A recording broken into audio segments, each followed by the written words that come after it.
Welcome to Radiant Health, how to create health from the inside out.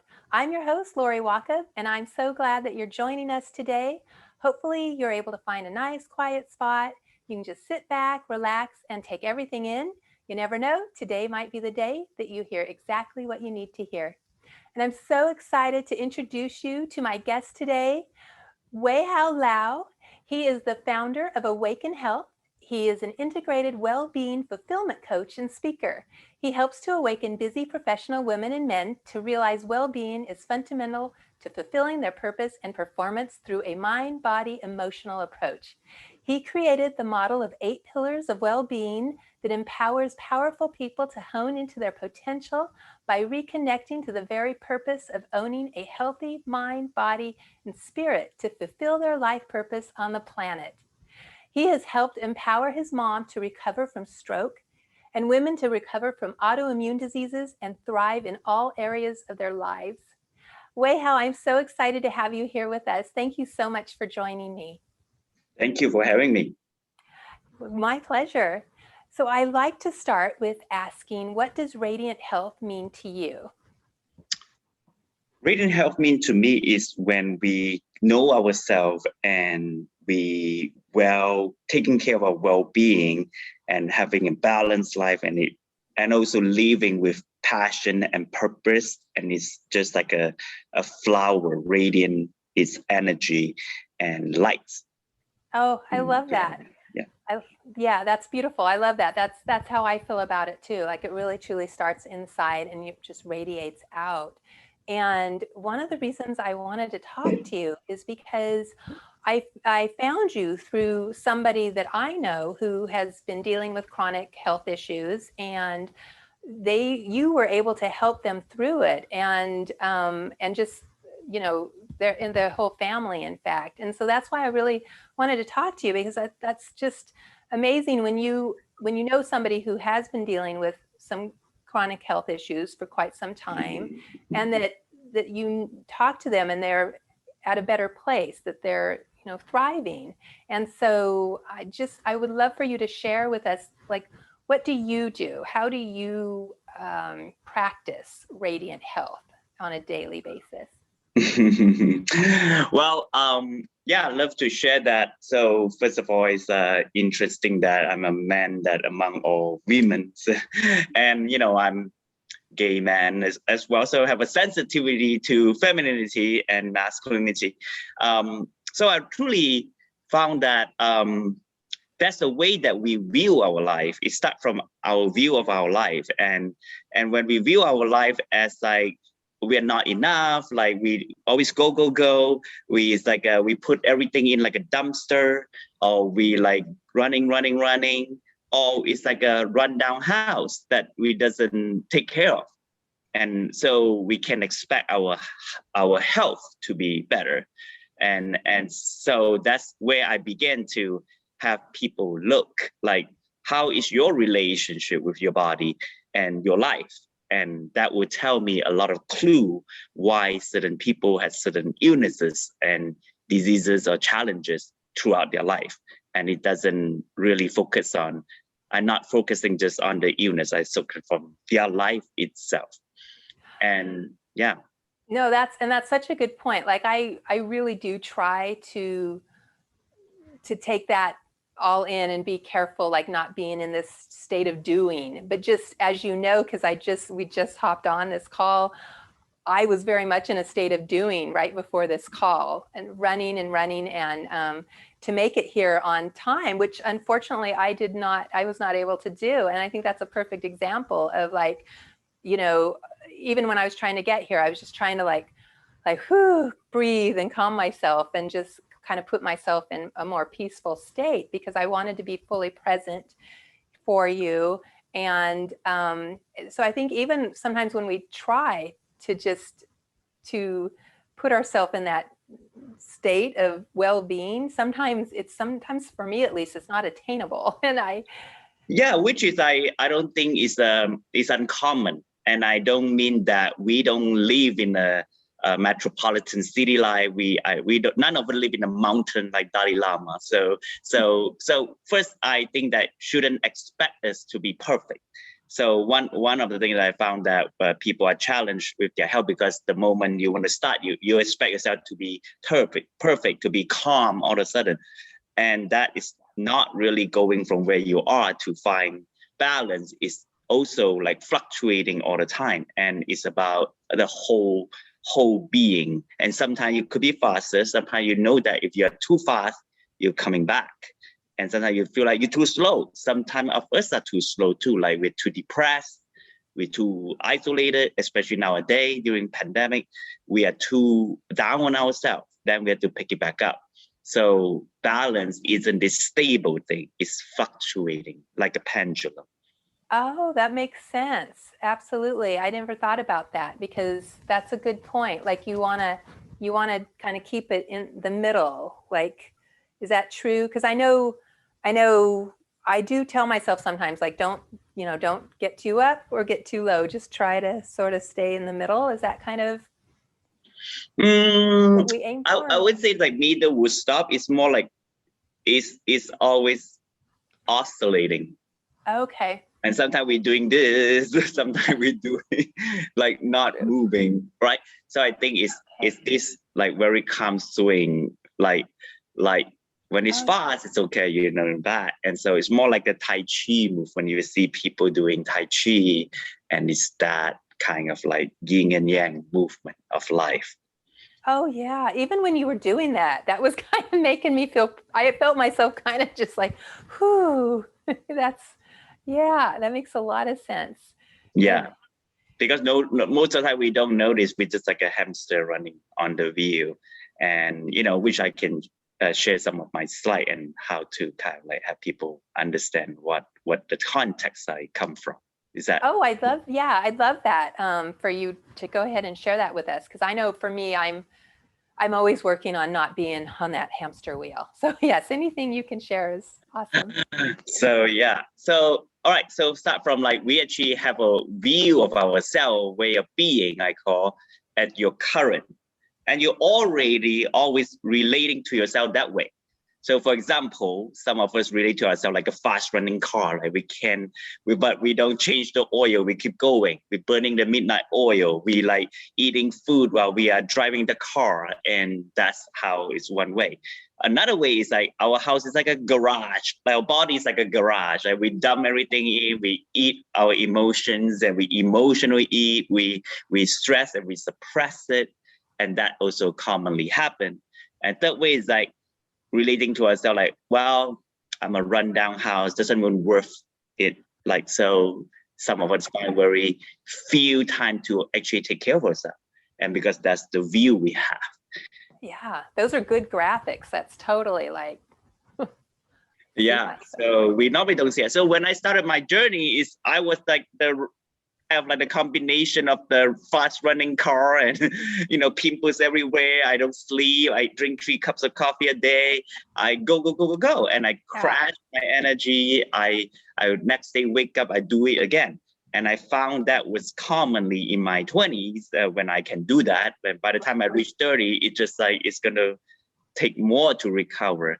And especially, yeah, where I saw that, and especially that awakening comes when my mom had a stroke, and that helped me see that, wow, if I do the same thing just like my mom does, I will end up the same way.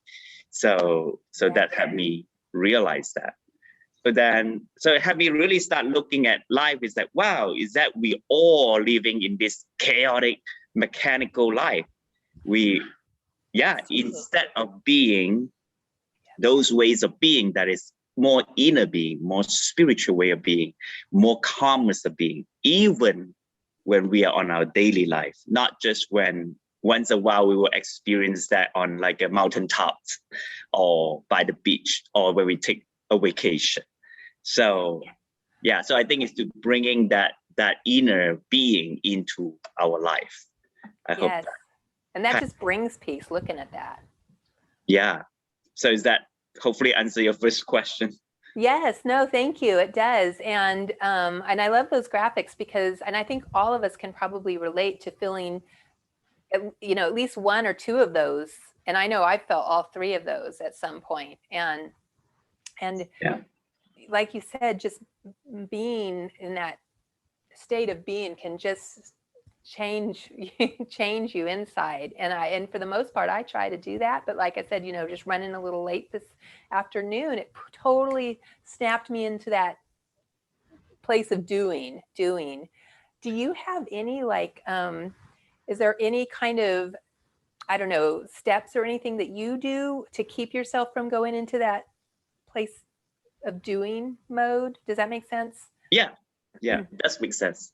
I think a lot of time we relate to health is also from the doing. Eat these things, do that exercise, that way of doing, right? So first I relate to how I want my life to flow, like in a day. Like, so how would I like to wake up? How would I like to wake up naturally, and what my body feel like doing? Maybe a little bit inner self movement, or listening to music that is calming, and going to a shower that with like music in the background that wakes me up, or like warm cold shower, then it start to wake me up, and then start to have like a good breakfast, and enjoy eating, and nourishing, and then seeing different parts of my days as kind of get to know who I am, like who you are, that, oh, what part of the day that it tends to be more effective in my brain.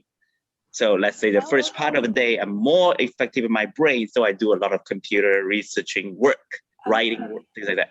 Then usually I know myself that in the middle of the day, I have this afternoon slump, and I'll be staring at the computer for hours and not very productive, and start to check out, start to want to check social media and be distracted. And that is because forcing my brain to do more at that moment is just not possible. And it's actually more knowing that, oh, this time is allowed myself to be more in movement. So movement, it could be like I'm doing a yoga or qigong movement in the afternoon, just at the deck, or I'm talking to someone. So I'm interacting, which is a movement. I'm interacting. I'm interacting. That's a good point. I never thought about that. Like right now, like I'm in a state of movement because I'm interacting with you. Is that right? Totally. So energy is flowing. So it doesn't take brain energy. It takes like flowing energy. So you're giving me energy, I'm giving you energy. So we are both like at the midday, we are feeling more alive, rather than we doing something on the paper that already for 6 hours, right? That makes a lot of sense. I've never asked, I know so much and believe so much about energy, but I never even really think about it in those terms. But what a good point. And then, like you said, and I liked what you said too about just kind of knowing your most effective, at least with paperwork and stuff, in the mornings. So you'll maybe work with whatever paper work or like computer work, like answering email, getting proposal out, or things like that, writing a plan or working on things like that. So that is good time. Like then I get the 3 hours in, I got all those done, and now in the afternoon, usually more like movement, more interacting. So for me, if you someone who manage your own hour, you can run your errands, and you can do something that activate your body, and so that you don't get into the slump that you want a sweet, you want a snack. And so it's not because your body actually you just feel bored, and you feel that you need that, so it's a part of being anxious and worried at times. So it's so that's a part of emotion about well-being, which I can talk about more. Actually, a lot of my women clients, this is what some of the things I see most challenging is their emotional well-being. Okay, and being in like menopause, I'm in menopause, and I know you have clients who who are in menopause. Is there something different that we should be doing, or just still, like you said, listen to our body, kind of learn what our body likes, what it doesn't like? Let me show you a slide that talk more about that as well. Okay. Thank you. So So this I found are most challenges of modern working women today.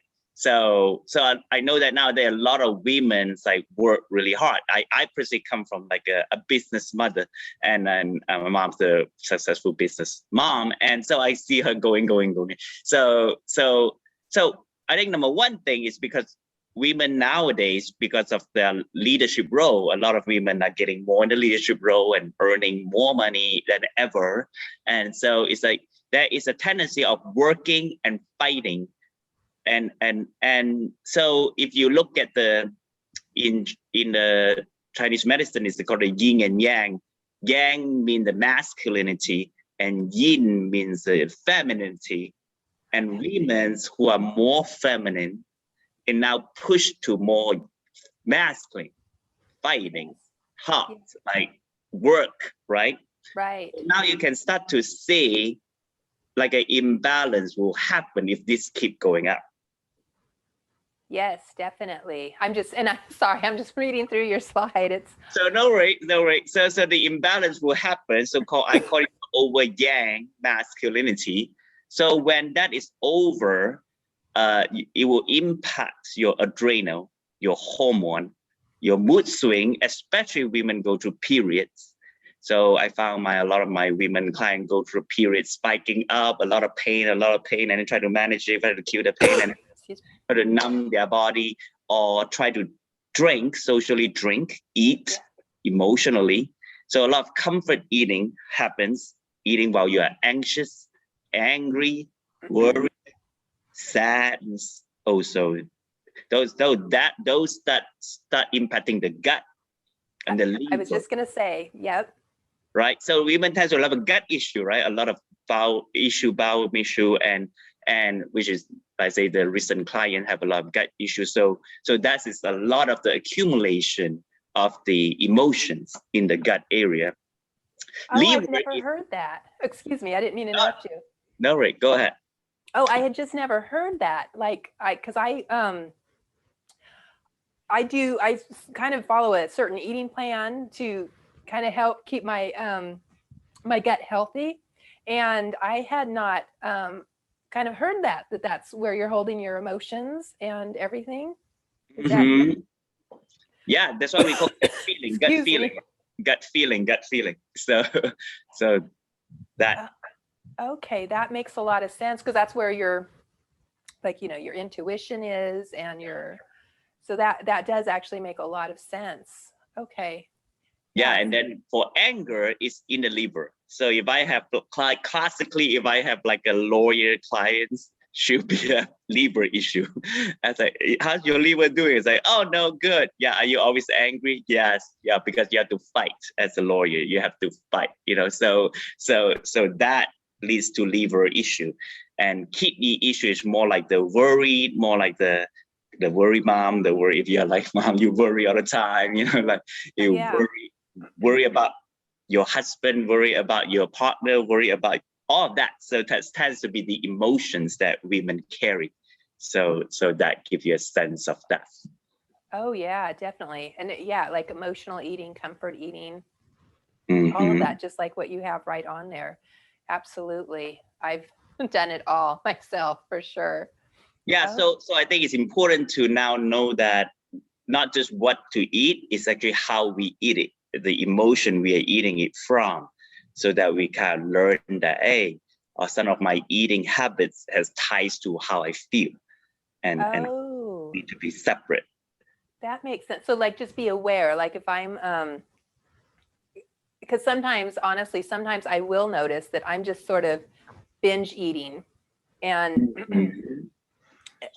and it took me a long time to sort of be aware of that. But once I became aware of it, I do notice that once I'm just realizing I'm just like throwing stuff in my mouth as quick as I can, I become aware of it.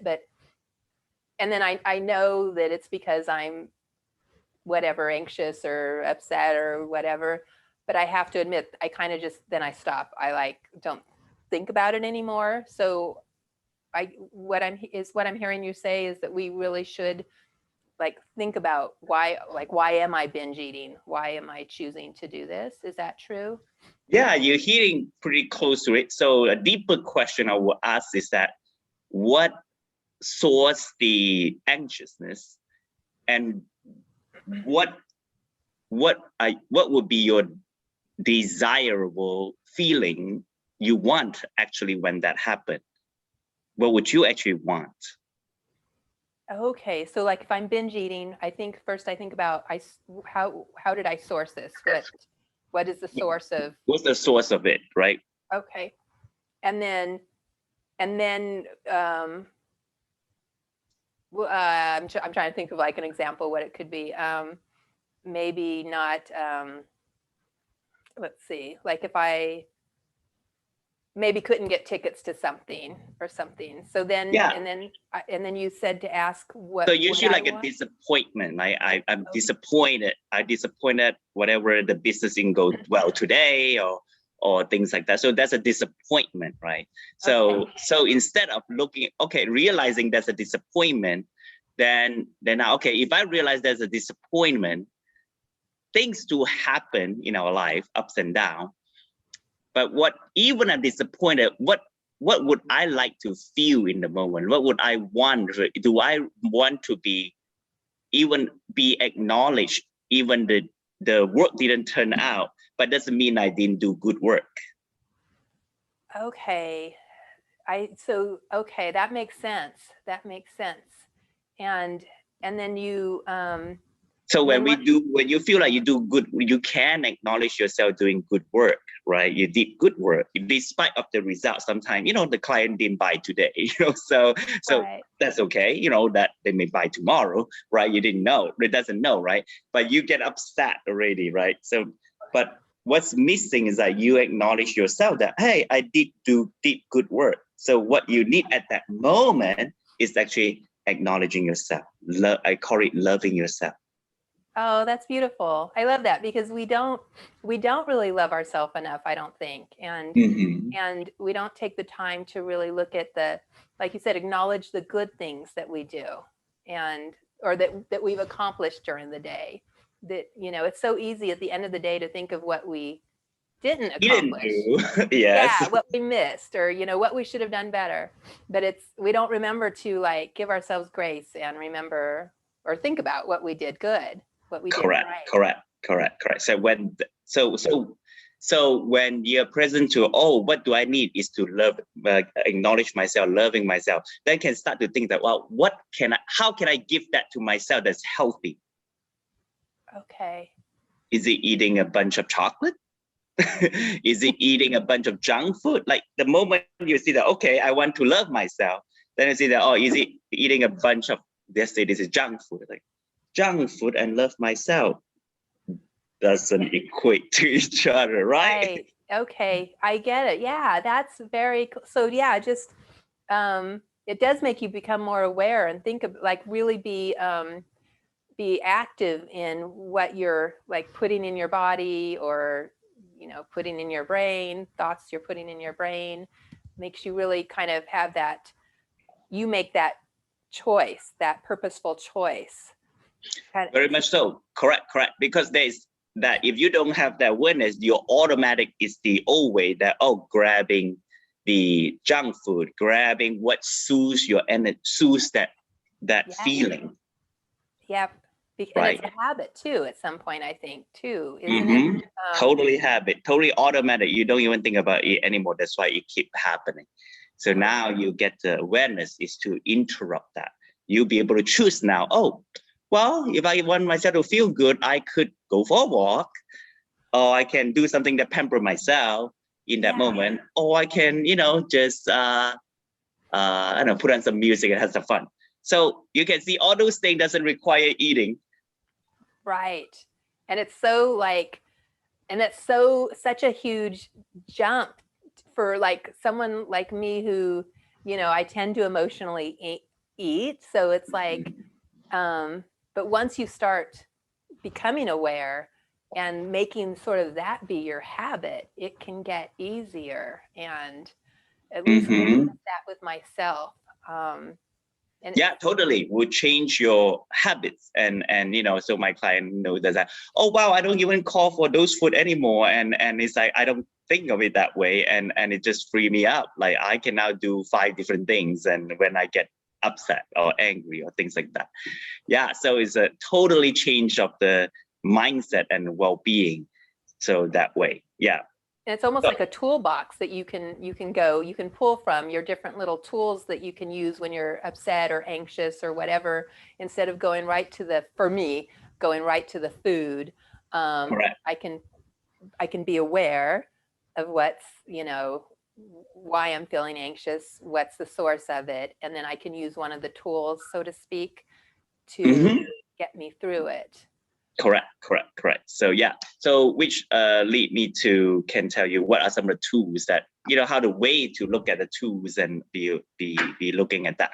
So so I can show this slide. Oh, sure. Yeah. All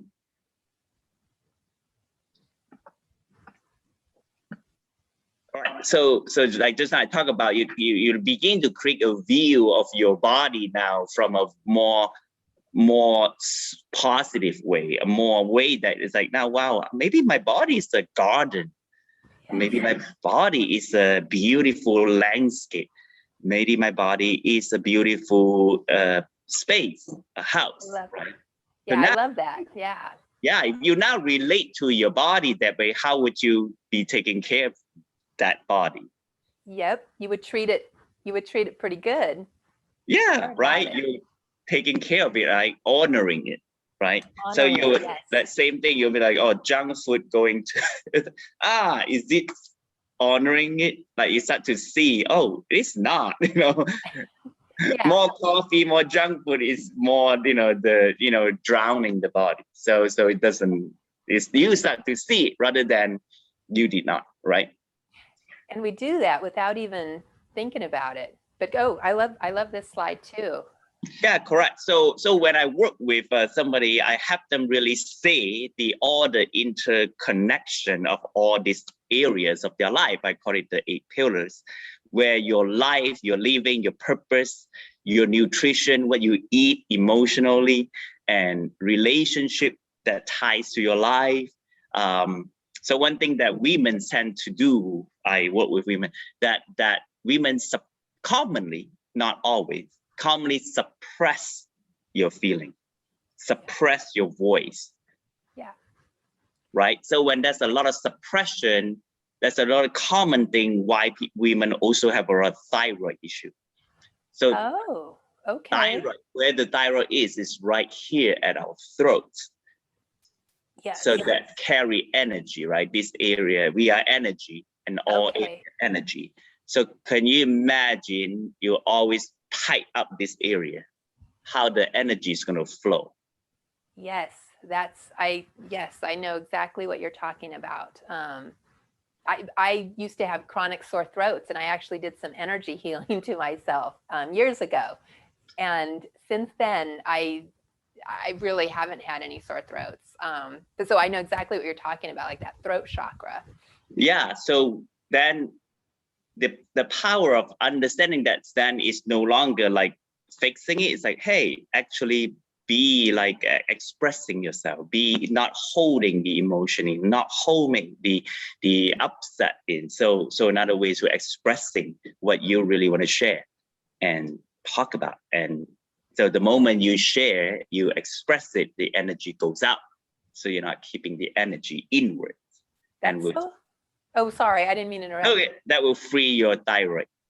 Wow. I mean, that's just so amazing to me. It's really just when the energy is stagnant, it can really like hold us down, either like physically or emotionally, I feel like. Mentally, emotionally, energetically. Yes. Yeah.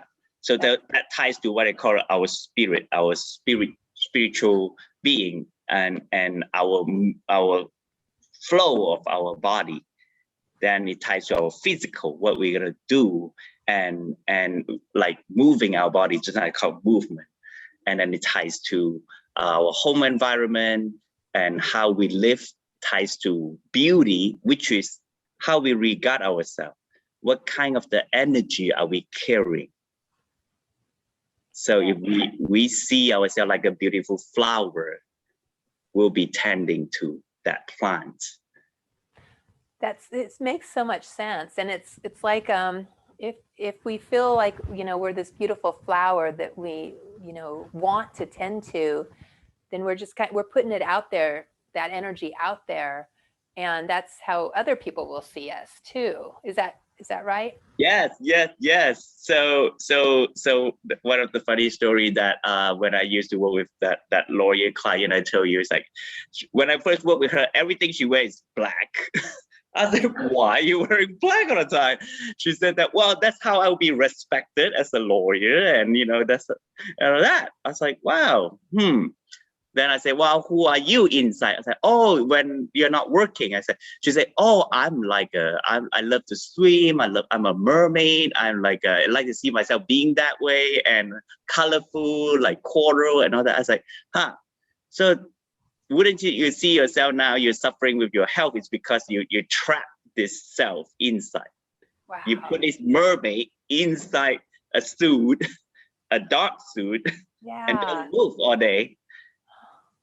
And how many of us do that and don't even realize it, and it affects our health, it affects our well-being, and we don't even realize it. Yeah, especially women, right? So try to fit into something you are not. And so that client she turned her entire office to colorful, herself dressed, like hired like an image consultant to dress like newly to express herself. And wow, this is the truth I tell her. So how long you been a lawyer? Oh, over 30 years. I was like, so your client know you for 30 years. Don't think they trust you? With especially an asset lawyer, so right, so they trust you with $1 million.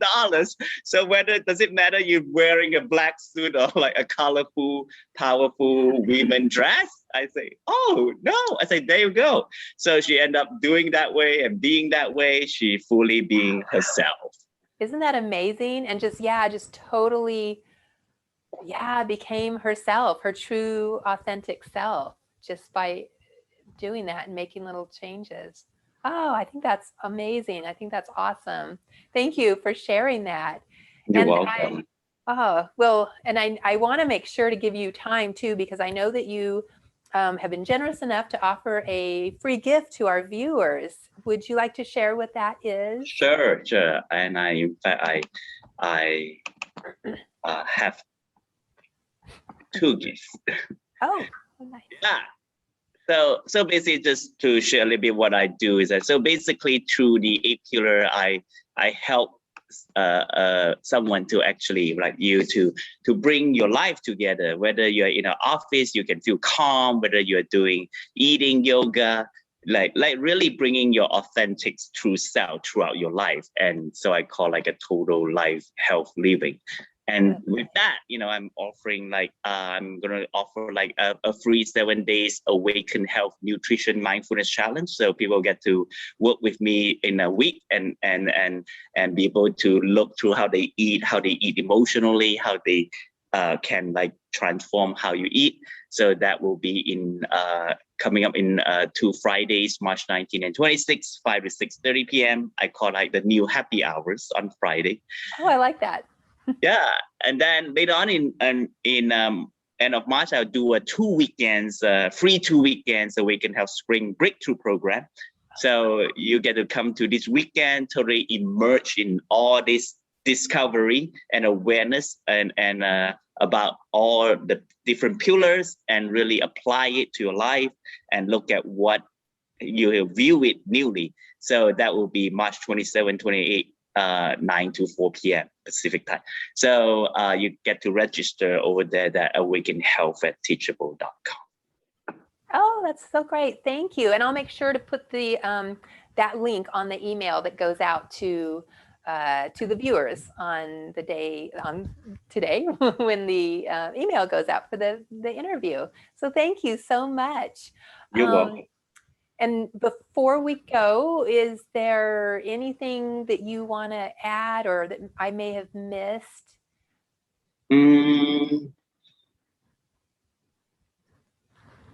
I think I love to say to all the women here and really coming from my heart in connecting back and empowering my mom to heal from the stroke. And to me, I really honor women's and women's in my life that you dedicate your life to and serve others and empowering others, whether it's your family, whether it's your community, the world. I know how much you gave. And to me, is most important if now you get to nourish yourself, you get to give back to yourself, you get to take care of yourself. And that will be a gift to yourself to end the world where you can now even giving from like a abundant spring and versus the depleted one. So that would be what would I love to give away to the women in our life, to that you get to give more if you are well and you are whole. And so that would be my reminder. That's so beautiful. Thank you. And that's so true. You're right. Like we, as women, do try to nourish or nurture. And it's so true. And we don't realize it, but we really can't nurture as well if we don't nurture ourselves, you know. So thank you. That was beautiful. And thank you so much for joining me today and sharing all of your wisdom. I really appreciate it. You're And welcome. Have a great whole summit. All right. oh, thank you. Thank you. Well, I really appreciate it. And I could talk to you about so many things, but I know we're running out of time. So yes, thank you so much. And I thank you to the viewers for taking time for yourself today. And I look forward to seeing you back tomorrow. Bye.